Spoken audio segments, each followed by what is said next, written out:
Hey guys, 13 the Almighty here. Corey Salter True Floyd. You could just sense 13's love right now. Like, his sense of enthusiasm is off the charts. Calm down, sir. Calm down. Comic boss, and this is the Amerime Junkies, and today we are talking appropriation versus appreciation With a dab of racism. Because, like, as me and Sorry Truth or Sorry Not Sorry Floyd, I had to throw that in there because I got a lot of crap. I went and saw Sorry to Bother You, and I gave it a B. I do love the movie, but the third act did mess up the experience a little bit. yes, I read that in your blog. So I do want people to go out and see it. But the what happened in the third act kind of messed it up for me. I don't want to give that away because I still want you to go out and see it. It's being touted as one of the best movies of the year right now. I agree. Also, doesn't say much for the year anyway. Look! I try and look at it on a very big scale. It doesn't say much for the year. All right, so what is appropriation and what is appreciation? Because recently on Twitter, this white girl got blasted for wearing a kimono or a Japanese gown to her prom. Yeah, and to her, she didn't figure she was appropriating the culture. That's because she wasn't. She was showing appreciation to it. Yeah. Let's be real, tensions has been high since forever. Since Obama came and left office. So anything white people do. It was beautifully dressed. It was perfectly worn. It was fine. Now, if you want to do something like cultural appropriation, I'm going to pick a black target. I'm going to pick Nicki Minaj for that performance of Chung-Li. Right. Because I was like, so there's a lot of Japanese things going on in this song based off a Chinese character. I was like, sounds like your people don't know what the hell they're talking about. So is it just appropriation when white people imitate a culture? Because Nicki Minaj imitated them on Chun-Li, and no one Chinese or Japanese descent had any problem with it. But on the same Matrix, when an Asian person does hip hop or try to speak hood or black, as they say, none of us has a problem with it. That's because, well, one, when it comes to speaking hood, I've come to learn that it's very universal if you're from a hood. Because, okay, if you're from West Philly or Brooklyn or Oakland or Compton, okay, cool. But if you're from the middle of the sticks in Nebraska, where all your dad did was drive a tractor all day, I don't know where this hood talk is coming from. Yeah, it's just like, no, something tells me you just watch BT because that's probably the only black channel you get out here. Right. If that. But that there's a big difference. Well, it's just like all right. Let's take Eminem for example. If we took Eminem from, instead of being in one of the gulliest parts of Detroit, and he was raised in Nantucket, Rhode Island, right? Would the rap game have ever accepted him? No.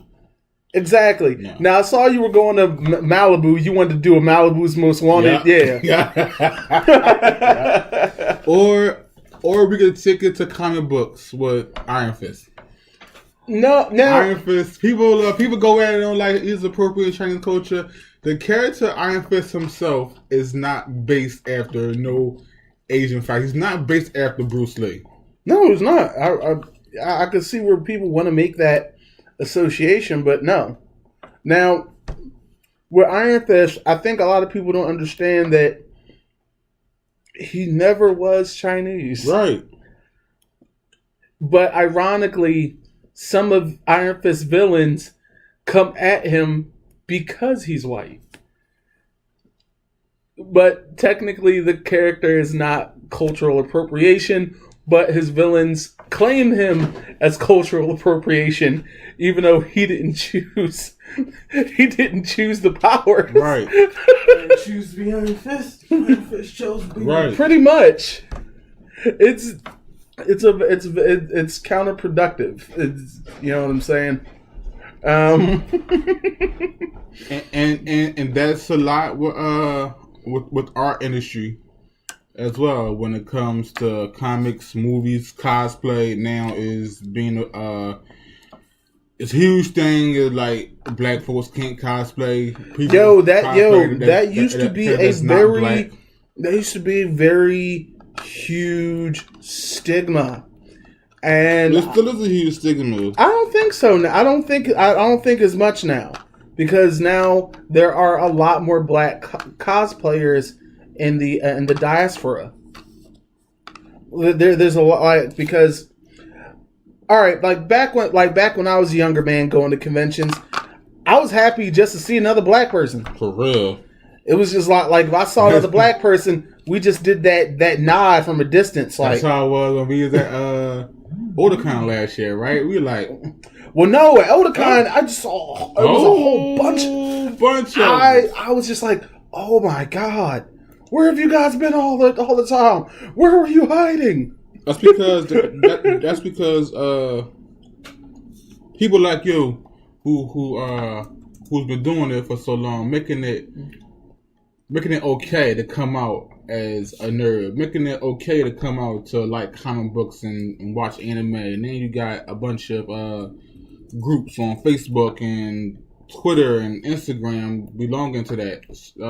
Black girls do anime, black gamer girls and stuff like that. Yeah, so, you know.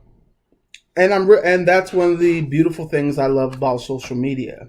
It really it helps a lot of folks not feel alone in certain aspects. Right. But okay. So right, there's something else in the world of appropriation went on with this week I need to talk about. Earlier this week, Forbes magazine had Kylie Jenner on the cover. Okay. Because she's about to become the youngest billionaire. And there was a very weird word used in that, self-made. Really? I mean, is it self-made? And when I saw people sharing that, and I wasn't going to say anything, but I kind of snapped, and I was like, I don't know if it's self-made, since she literally stood on the backs of several different cultures. I'm like, there's nothing really self-made about this not 21-year-old girl who's already been under the knife getting plastic surgery. Right. There's nothing self-made about this girl who put box braids in her hair and then tried to act like it was something she just invented. There's nothing self-made about a girl who's been on television for the last 10 years, who already just in her own cash flow had $250,000 of her own money. Right. It's literally the equivalent of Donald Trump saying, my dad gave me a small loan of $1 million. I mean, it's like there's nothing self-made about her, literally. I mean, to be honest, the most self-made Kardashian might have been Rob. Yeah. I'm like that. So when they say self-made, I'm kind of just like, yeah, you need to put an asterisk next to that shit, because I can't stand. It's just, hey, what's up, Luke? Luke McCoff just popped into our live feed. But it's just something demeaning about it. It shits on so many hard-working people out there. Like, you know who's self-made? I think she's like a 12-year-old. I think she's like a 12-year-old girl who has a lemonade deal with Whole Foods. Yeah. That's self-made. Yeah. I'm like that. Like it. And then on top of it, what else did the Jenner girl do? Her and her sister tried to sell these T-shirts with hip hop artists on them without the dead hip hop artists on them without the estate's consent. It just seems like their literal empire is built off the back of blacks. What? Be it Ray J's black dick or Reggie Bush's black dick to just having full lips like black people have. To our hairstyle. So yeah, whenever I hear people refer to her as self-made, you're always going to see me throw up some air quotes because I'm just like I'm not buying it. And I think that might be the kindest rant I'm gonna do all year. Like it was a rant, but it was kind. I could have been. I don't want to be too malicious because they're not even grown yet. Right. But I will say this: I hate her fucking mother. Kris Jenner is one of the most hardcore female pimps to ever walk the earth. Yo, she took a situation and our whole family eating now. Mm-hmm. But that's pimping right there. That's first class pimping. Let's take one of the hottest superhero shows this year, Black Lightning. Black Lightning, whose owner Tony Isabella. Shout out to Tony Isabella. Right. We're actually planning on hanging out with him soon. Yep. Oh, that's gonna be so awesome. Who's a white Italian guy from New York. So yeah, but he stayed in Harlem more than most black folks. So and you got Stan Lee and Jack Kirby who invented T'Challa. Yeah. So is that appropriation? No, it's not. It's literally appreciation. It's just like when Charles Schultz, the man behind the Peanuts gang, made Franklin. Right. Yeah, and I remember at one point people were using this meme to prove that there was racism. Like, no, he wanted to make Franklin stand out because he received fan mail from a little black kid who asked how come there wasn't any black kids on Peanuts, and Charles Schultz was like, holy, I never thought about that. And then he literally made Franklin, and Franklin appeared in the strips about a week or so after the death of Martin Luther King. All right. So I asked y'all during the week to y'all what is appropriation versus what is depreciation, and our good homie Joshua Toretto. He had responded. So let me pull that up for y'all. And while he's pulling that up, just don't forget, guys, always check out AmerimeMedia.com. Recently have a movie review up of Sorry to Bother You. I want to say it's not spoiler free, but technically I only talk about the stuff that you pretty much pick up from the trailer. So I could still say I would still like to say it's spoiler free. Yeah, the link to that will be in the description of the podcast. And buy a T-shirt, you bastards. So Joshua Toretto said, "Sadly, when other folks decide for me." Well, and the funny thing is, I understand exactly I understand exactly what he means, and it's because some artists or people in general just don't take into thought what they are adapting from, especially there's this one fashion person who never has black people in their fashion show, but will always have these white models wearing locks. Right. And not to say that locks are exclusive to the black culture, but they're not. But the particular styles that they have them in, including Bantu knots, right? It's really that's cultural appropriation like hell. Yeah. I mean, the color what it is. Locks are not a European hairstyle. No, it's an African hairstyle. But here's the problem, because I've looked for this high and low. At some point in Viking culture, locks happened. No black people up there. Right. and they never traveled that far down. Right. So I'm like, how did I need to know. I can never say that it's not part of any of the white culture because there's proof out there that it is. It's a really weird thing. Yeah. Because I remember bugging my fucking brains out to the point that I was you've searched high and low. We were on the 5th page of Google. or like artists in Joshua's case, like, can I draw a black character in a dashiki? Am I going to get slack for this? No, you can draw a black character wearing a dashiki as long as you're not doing a caricature. Right. Like it's just like there's good versions of African American characters in anime, and there's also really bad ones. And Popo. And the weird part is so racist. and the weird part is there were black people in Dragon Ball. Yeah. And then there's Popo, and that's why I'm just like, I can't even call him a black person. He's literally a Sambo demon thing. So I'm like, but then you have who's that?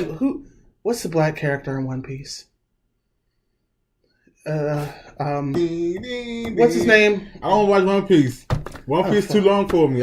But there's a black character in One Piece. He's one of the members.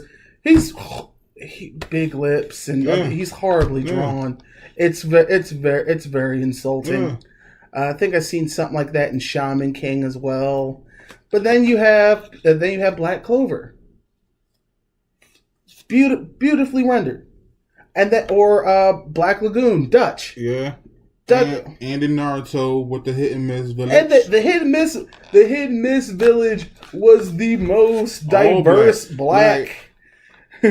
like B raps. Raps horribly, but he raps. He raps horribly, but he raps. Like, the whole kingdom is basically a bunch of black ninjas. like he raps horribly, but he raps. Then you got in Hunter x Hunter, the little girl who protects Kill Your House, who beat the crap out of Gon. Right. So, like, there are black characters across anime who are done right. Then you have Sambos to this day that still exist and still being drawn up. Like, here's a black character. Here's what black people look like. Mr. Popo. and it's so insulting. It's so horrible. Like, Mr. Popo should have died off or gotten a rechange. Well, they redid him for the Kai series. He's blue. Yeah. So, speaking of, what do y'all think about that bit of news that Broly is the enemy for the movie? Well, Sweetie Swainin, I'm coming for that cannon.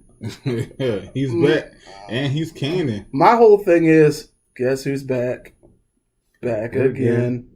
Broly's back. Kill your friends. Guess who's back? Guess who's back? The thing that used to bother me about Broly, especially in the first movie, was when he said Kakarot, it sounded like he had like a pebble of a turd caught in his taint. Because he'd be like,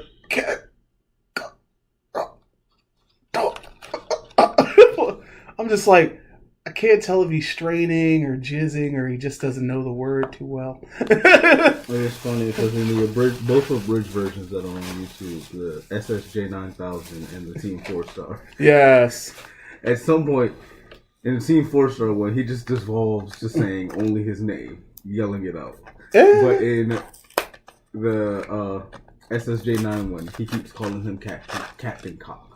Captain Cock. That's delightfully stupid. I enjoy that. All right, so here is one of the things that used to always bother me, and because they're not even cultural appropriation, I think they're just downright weird and racist. Because these happen in film. Popo. No, this is worse than Popo. Jesus Christ. This is way worse than Popo. So, back in the 80s, you know, crazy music and cocaine. I'm not black, I'm Popo. Yeah, alright. But no, back in the 80s, during, you know, cocaine and music. Cocaine and hookers. Someone guy had this idea to make a movie called Soul Man. Soul Man was about this white kid who needed to get a scholarship. Oh yeah, he did blackface throughout the movie. He did blackface to get a minority scholarship. DJ something, right? The skinny white kid. See, right? you remember too much. Yeah. I remember that when you said that you needed a black scholarship. I remember that. It was gut-wrenchingly bad. Please go on YouTube, find the trailer of it. It's one of those things where you're really wondering how the hell did they even get past production? Robert Downey Jr. will be the only person that's allowed to do blackface. Okay. All right. Yes, let's talk about that. Okay. Let's talk about that. Okay. He's a Australian man playing a European man playing the black. Okay. All right. See, you're gonna make me turn to do the Joe Pesci thing. Okay. Now, here is why no one talks about Robert Downey Jr. doing blackface in Tropic Thunder. Because one, this is a meta comedy. Mm-hmm. Two, He's still doing blackface. yes, but here's what. But the thing is, that's the point. So let me finish. Uh-huh. If you noticed, each character in Tropic Thunder is the parody of a real actor. Is it? Think about it. So who is Tom Cruise acting like? Well, no, I'm talking about the crew. Yeah, no, Tom Okay. Cruise plays everything that they say the angry Jew media in Hollywood. That's just. I had to watch that like 2 or 3 times to realize that was Tom Cruise, and it made my day. Well, Like, let's see. Eliminate you. Jack Black's character was a hardcore parody of Eddie Murphy. Jack Black character? Think about it. Think about the beginning of the movie. How each character had a trailer from their previous work. And what was his? The Fatties. Oh. Yeah. And then you had Ben Stiller's character, who literally is just a old school action star who can't do drama to save his life. Mm-hmm. Pick an action star and just run with it, to be honest. Except for Arnold Schwarzenegger, he actually has pulled off good drama. Go fucking figure. But and then you had your token rapper who does random acting jobs. And if I was to pick someone, I'd say, let's just say Ludacris.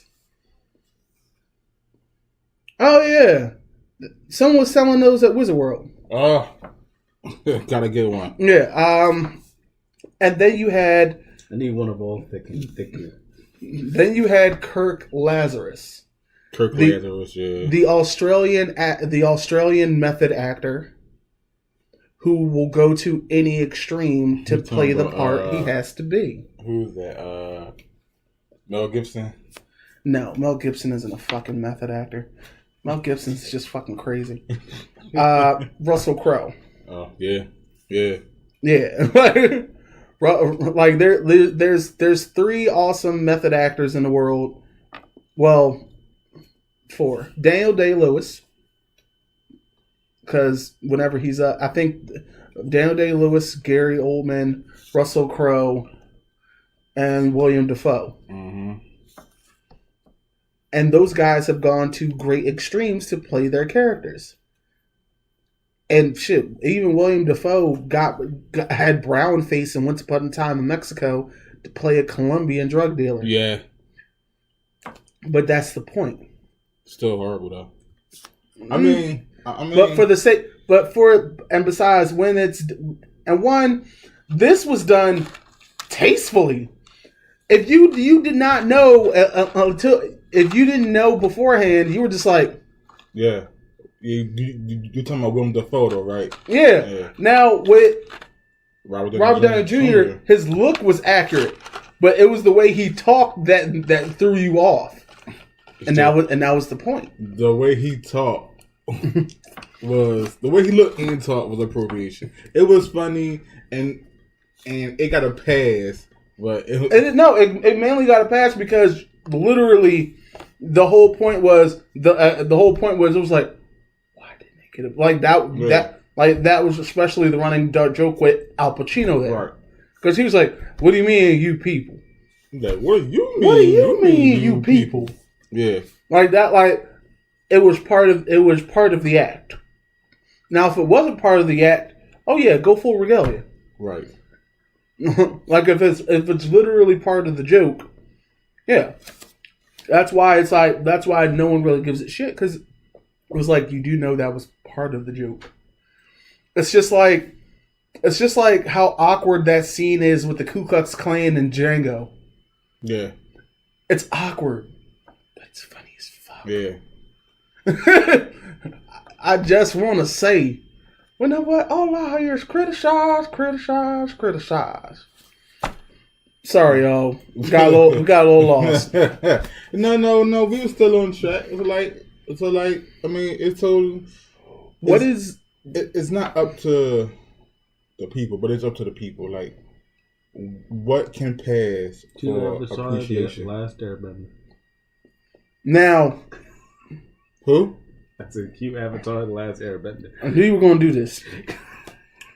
Now, Are we talking about Aang? No, we're going to talk about that whole cast. No. I'm sorry. Because the girl can't say Aang.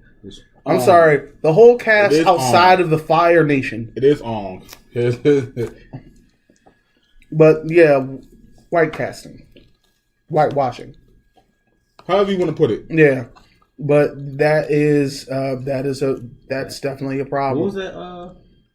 Shit. I don't even the same way when you got movie about the Egyptian gods. The gods of Egypt. I was the gods of Egypt. That was straight appropriation. Like, the only black folks in that movie were slaves. Yo, like, why? It's things like that. They're the example of why people think like anything that white people do. It's just so amazing. or colonizers. So amazing. Colonizers. But yeah, no, that was so bad. It was like, it's really weird if your god of Egypt has a Scottish accent, right? Right. I was like, don't sound very African to me, sir. Not buying it. None of them. It was just so... that movie tanked. The fact that they still went ahead and released the movie, I was like, wow. They've been listening to too much hip-hop and smoking too much weed. I know someone had to bring it up when the Castings was made, and the one boy was just like, don't think about it too much. They're like, this thing gonna fail. Ain't no black folks in this movie. It's just like, so who are those folks? Oh, these are going to be the gods. The gods. It's like, so you trying to tell me that all the gods is a bunch of white folks? All right, good luck with that. And that dude has a Scottish accent, but he's a guy, Africa, righteous, and that's why it flopped. Yeah, it flopped horribly. I'm not black. I'm raw.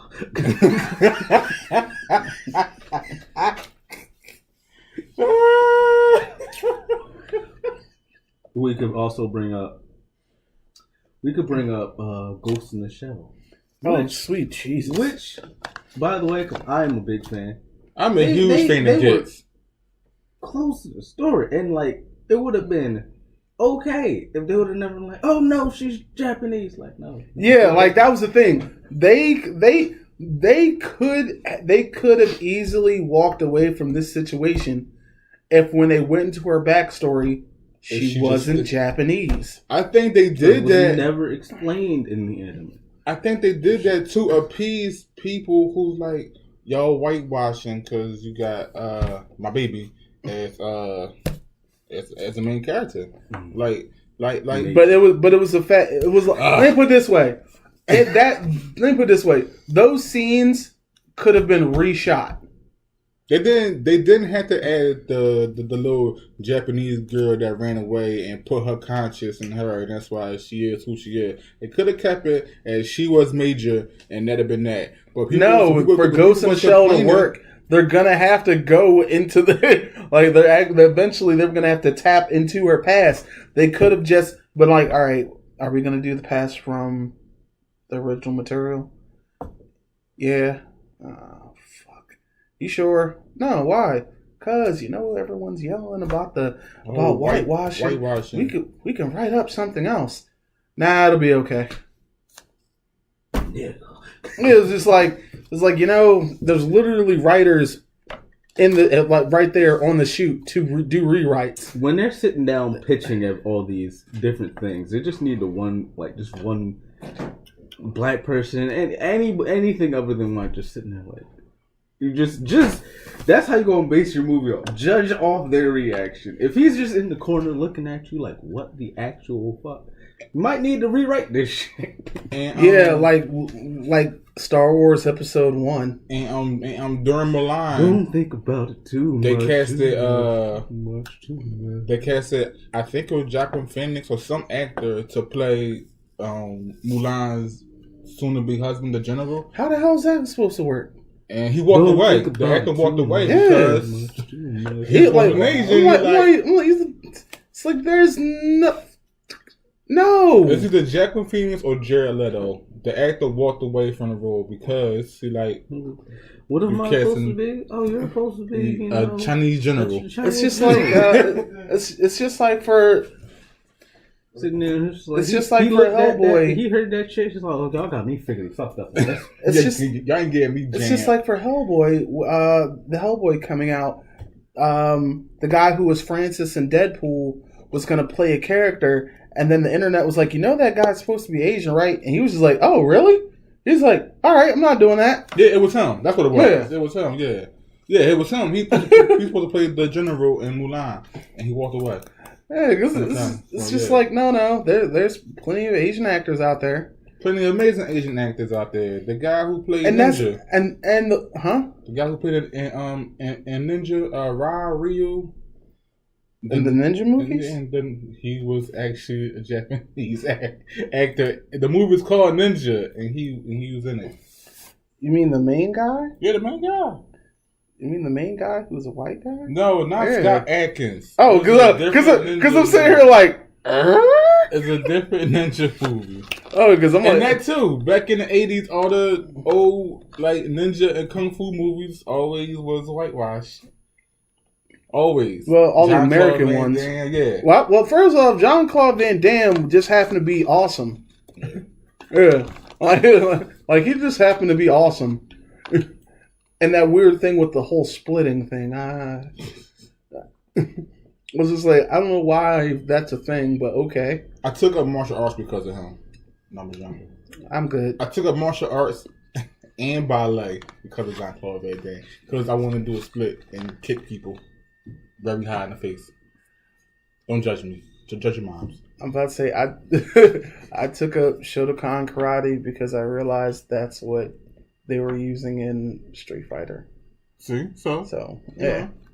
And I was just like, oh, okay. Appreciation. I wasn't walking around with my gay and trying to sound Chinese or Japanese. Yeah. So, see, that's the difference. I appreciate the culture, so to this day, I learned Japanese because I appreciate Japanese culture. I wanted to pick up martial arts because all the anime I watch.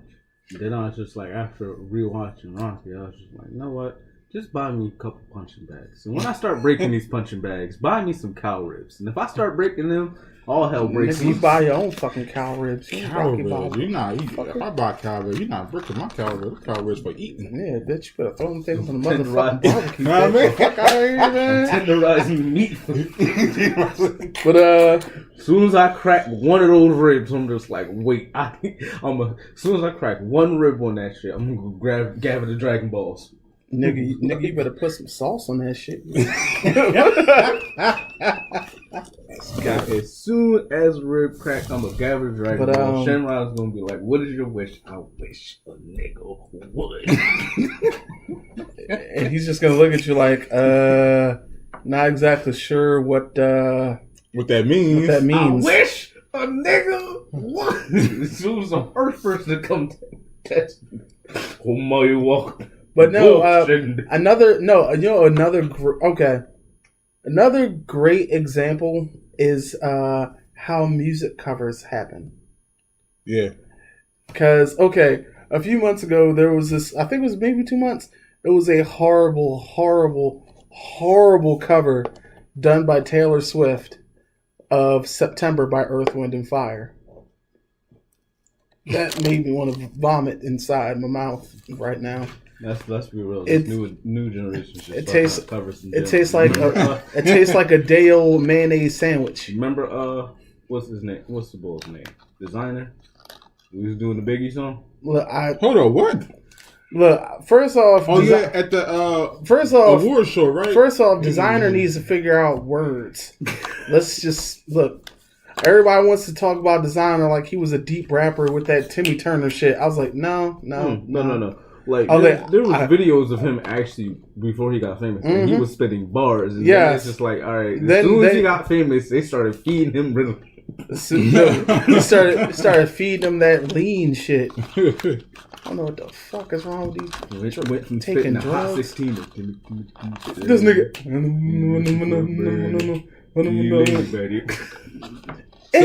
English. So. But the way she destroyed that song, took away its essence, and tried to make it something of her own, that is appropriation. Now, if we take musical appreciation, let's take a look at one of my favorites, the Wu-Tang Clan. That is appreciation. Yes, it is. That is appreciation. Yes, it is. Shout out to the RZA. Shout out to Larissa and Jason. Yeah, they're together yesterday. Yo, Jason need to call us, man. You got the RZA out there. I got some questions for RZA. Yeah, man. Like, what happened to the second man with the iron fist? That kind of fell apart horribly. I'm gonna ask that question. But yeah, I'm gonna ask it. Look, because I enjoyed the first movie. I love the first movie. The second one was a dumpster fire. Are we gonna get any more Afro Samurai? Like, I know you're like music producer, which I'm not in touch with them people. Hold on, boss lady. We'll be right there. What's our time looking at, 13? 37 minutes. Well, wait, is y'all done or y'all finished? I'm outside. God. Birdman. That's boss lady. I guess we can cut it. No, we could run a little. We're still running. Catch with the boss lady if you want to. No, today's this week's cosplayer of the week was Genesis Davis. Go to our Facebook page. And, she's currently up on our Facebook page with a great Riri Iron Man outfit. Please be sure to go to AmerimeMedia.com. Grab a t-shirt.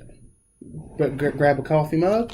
Also, don't forget to check out our latest blogs.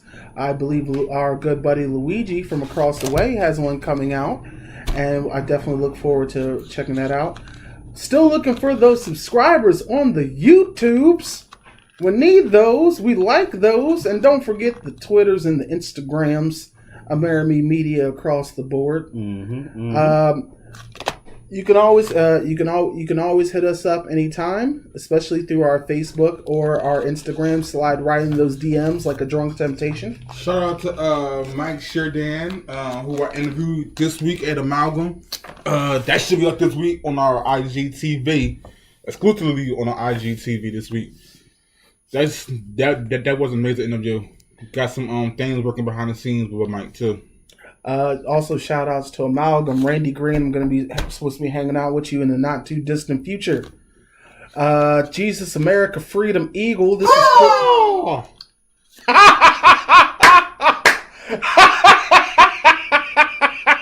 It's stuff like that. That wasn't planned. That was not planned. It's stuff like that. Shout out to Okay, if that's a new thing, I am perfectly fine with that. Let's try that one more again. All right, guys, I guess that's it. Jesus, America, Freedom, Eagle. This is Corey Salt, True Floyd. I'm out. 13 the Almighty. And the comic boss himself. Peace. Peace. Peace.